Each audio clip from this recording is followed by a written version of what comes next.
मुनिवर संधान सागर जी महाराज से दोनों हाथ उठा के जयकारा लगाएंगे। भले परम पूज मुनिश्री प्रमाण सागर जी महाराज की।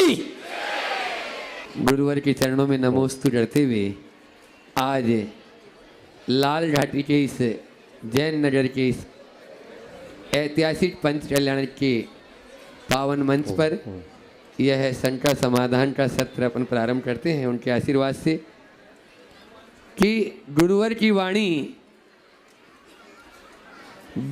वाणी सरगम का काम करती है और घाव गहरा हो तो मरहम का काम करती है। घाव गहरा हो तो मरहम का काम करती है। संघ के गुलदस्ते के एक पुष्प जो सुबट सागर जी महाराज हैं, छुल्लक सुबट सागर जी महाराज, जो तीनों सामयिक खड़े होकर करते हैं, ऐसे छुल्लक समय सुबट सागर जी महाराज वे अपनी संख्या के माध्यम से सबको करतार कर रहे हैं। पूज्य बड़े महाराज श्री के श्री चरणों में बारंबार नमोस्तु। मंचासीन विराजमान समस्त मुनि राष्ट्रों के श्री चरणों में बारंबार नमोस्तु।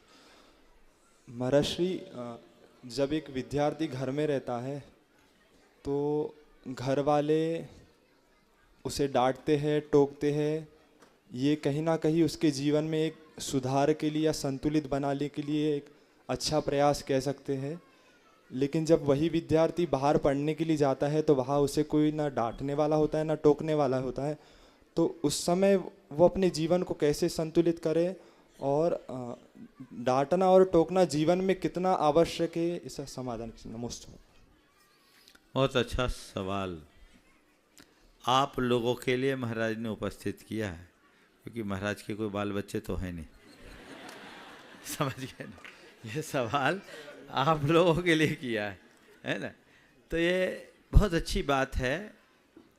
हमेशा एक बात ध्यान रखना, गुरुदेव का एक बहुत अच्छा हाइकू है, डांट के बिना शिष्य और शिशी का भविष्य ही क्या।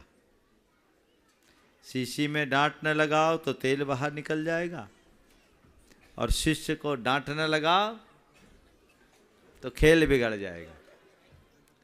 तो डांट तो चाहिए, लेकिन डांट कैसी? ऐसी कि जब जरूरत पड़े तो डांट खुल सके, ऐसी नहीं कि डांट ही अंदर घुस जाए। अंदर हाथ संभाल के बाहर मारे चोट। जो व्यवस्था गुरु और शिष्य के लिए, वही व्यवस्था पिता और पुत्र के लिए। पिता की पुत्र को डांट मिलनी चाहिए, पर स्नेह सिक्त डांट। अगर पिता स्नेह से भर करके डांटे, और वो भी कैसे डांटे? 10 गलती होने पर 1 बार डांटे, 1 गलती होने पर 10 बार नहीं। आजकल होता उल्टा है, 10 गलती पर 1 बार देती तो सबूरी है ही नहीं, 1 गलती हो तो 10 बार, तो उसका असर भी विपरीत पड़ता है। बच्चे भी सोचते हैं इनकी तो आदतें ही ऐसी बकबक करने की। तो तुम्हारी डांट बकबक का रूप न ले, तुम्हारी डांट उसके लिए सख्त हिदायत बने। ये तभी संभव है जब आप अपने अंदर भी संयम रखेंगे। डांट को कभी बुरा मत मानना। माँ बाप यदि किसी बात का निषेध करते हैं तो उसे वैसे ही समझना जैसे रास्ते चलते समय रेड लाइट मिलती है। रेड लाइट के होने पर आपको गाड़ी रोकनी पड़ती कि नहीं? क्यों रोकते हो? और रेड लाइट तुम्हें रोकने के लिए जलाई जाती है या तुम्हारी रक्षा के लिए? बोलो। तो जब कभी रेड लाइट होती है, कितना भी अर्जेंट काम होता है, आप क्या रेड लाइट वाले को गालियां देते हो? न चाहते हुए भी गालियां रोकते हो कि नहीं? समझ लो, तुम्हारे माता पिता या तुम्हारे गुरुजन तुम्हें किसी बात का निषेध करते हैं तो समझना मेरे भले के लिए रेड लाइट दिखा रहे हैं, मुझे गाड़ी रोक ही देनी है। अगर उसे फॉलो करोगे तो तुम्हारी यात्रा सुरक्षित होगी, और उसका उल्लंघन कर दोगे तो चालान कटे या न कटे दुर्घटना जरूर होगी। और आजकल तो सीधा चालान कटता, हमने सुना है ना। हाँ, ऑनलाइन हो गया। तो यहाँ का चालान तो अब ऑनलाइन हुआ, वहाँ का चालान तो हमेशा ऑनलाइन रहता है, इसलिए इस पर ध्यान रखना। दूसरी बात, जब बच्चे बाहर जाए, वहाँ माँ बाप नहीं हैं, पर हर बच्चे को अपनी मर्यादा का ध्यान रखना चाहिए, संकल्प की सीमा में बंध कर जाए।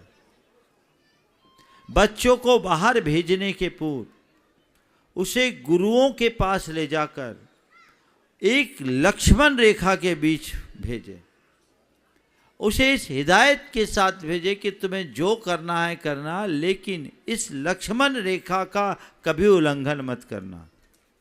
दुनिया में कहीं जाएंगे वो कभी नहीं बिगड़ेंगे। मैंने अनेक बच्चों को ऐसे लक्ष्मण रेखा से बांधा है। आज बाहर भी घूम के आए।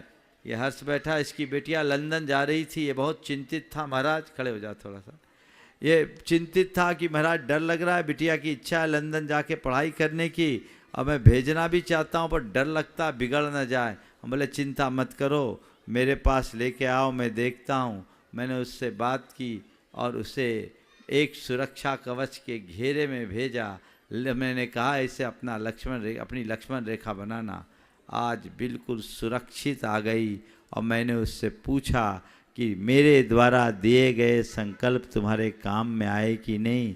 बोले महाराज संकल्प नहीं होता तो मैं पथ भ्रष्ट हो जाती।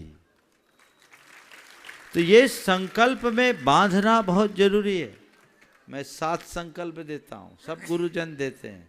हम बोले शादी के बाद के 7 फेरे बाद में, पहले गुरु के पास 7 वचन दे दो तो जीवन पूरी तरह शुद्ध और सुरक्षित बना रहेगा। ये प्रयास करना चाहिए।